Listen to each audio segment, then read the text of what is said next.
Welcome to C programming video tutorial. मेरा नाम मलिक मुदस्सिर है। आज हम बात करेंगे सी में वेरिएबल्स और कांस्टेंट्स की। ये वेरिएबल्स होते क्या हैं और ये कांस्टेंट्स क्या होते हैं सी में। आज हम इनके बारे में इस वीडियो में जानेंगे। चलिए दोस्तों स्टार्ट करते हैं आज का ये वीडियो।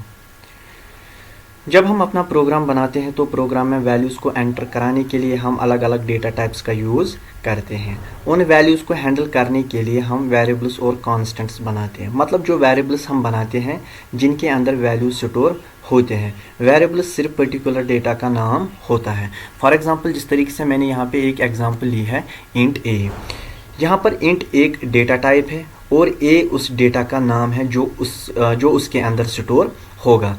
दूसरी एग्जांपल मैंने ली है int A is equal to 10।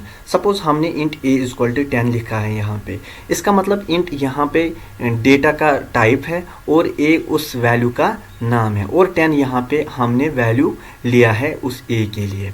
तो वेरिएबल्स वो लोकेशन होती हैं जहाँ पर वैल्यूज स्टोर होंगे और वेरिएबल की वैल्यू एग्जीक्यूशन के दौरान प्रोग्राम में लगातार चेंज होती हैं।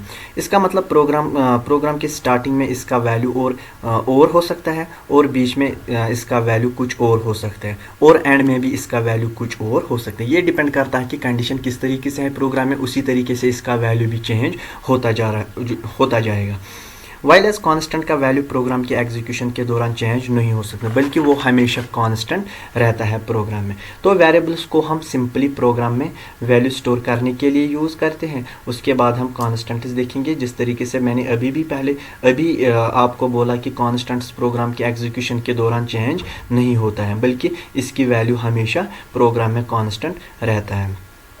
उसके बाद हम देखेंगे कांस्टेंट्स क्या होते हैं। कांस्टेंट्स को हम दो पार्ट्स में कैटेगराइज कर सकते हैं, न्यूमेरिक कांस्टेंट और कैरेक्टर कांस्टेंट। उसके बाद हम न्यूमेरिक और कैरेक्टर कांस्टेंट को और दो पार्ट्स में हम डिवाइड कर सकते हैं। तो ये हमारे पास कांस्टेंट्स की कैटेगराइजेशन है। तो हम स्टार्ट करते हैं न्यूमेरिक कांस्टेंट्स और कैरेक्टर कांस्टेंट्स से। जो भी वैल्यूज़ नंबर्स में होते हैं उनको हम न्यूमेरिक कांस्टेंट्स में रखते हैं। वाइल एज जो वैल्यूज़ हमारे पास कैरेक्टर में होते हैं उनको हम कैरेक्टर कांस्टेंट्स में रखते हैं। अब हम देखेंगे कि न्यूमेरिक कांस्टेंट्स में जो इंटीजर और रियल कांस्टेंट्स होते हैं वो क्या होते हैं। अगर हम कोई वैल्यू स्टोर करते हैं जो कि 0 to 9 होंगे वो फिर इंटीजर में आएंगे। वो वैल्यूज़ या तो पॉजिटिव हो सकते हैं या नेगेटिव हो सकते हैं। उसके बाद हमारे पास रियल कांस्टेंट्स होते हैं। रियल कांस्टेंट्स में सिंपली वैल्यू या तो डेसिमल पॉइंट में होंगे या फ्रैक्शनल पॉइंट में होंगे। फॉर एग्जांपल मैंने यहाँ पे एक एग्जांपल दोनों के लिए ली है। फॉर एग्जांपल 120 और 130 हमारे पास दो वैल्यूज़ है। ये दोनों इंटीजर कांस्टेंट में आएंगे। वाइल एज 2.1 3.1 यहाँ पे दूसरी एग्जांपल मैंने ली है। ये जो दो वैल्यूज़ है ये हमारे पास फिर रियल कांस्टेंट्स में आएंगे क्योंकि ये डेसिमल या फ्रैक्शनल जिसको हम बोलेंगे डेसिमल पॉइंट में है यहाँ पे। तो इसीलिए ये रियल कांस्टेंट में आएंगे। उसके बाद हम देखेंगे कैरेक्टर कांस्टेंट्स जिसको हमने दो पार्ट्स में कैटेगराइज या डिवाइड किया है। एक को हम बोलते हैं सिंगल कैरेक्टर कांस्टेंट और दूसरे को हम बोलते हैं स्ट्रिंग कैरेक्टर कांस्टेंट। जब हम कोई एक कैरेक्टर वैल्यू स्टोर करते हैं प्रोग्राम में उसको हम बोलते हैं सिंगल कैरेक्टर कांस्टेंट और उसको हम सिंगल इन्वर्टेड कामास में रखते हैं। जिस तरीके से मैंने यहाँ पे एग्जांपल ली है ए और बी।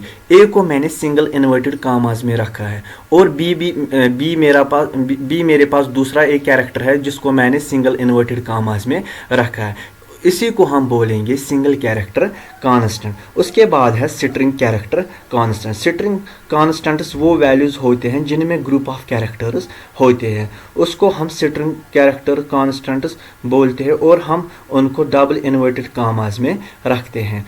फॉर एग्जाम्पल जिस तरीके से मैंने यहाँ पे एक एग्जाम्पल ली है न्यू और ओल्ड।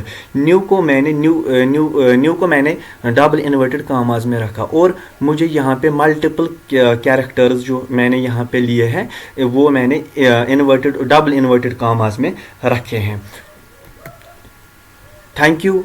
आज के इस वीडियो में इतना ही काफ़ी है। अगर आपको ये आज का वीडियो हमारा पसंद आया होगा तो please subscribe our channel, also like my video. Thank you.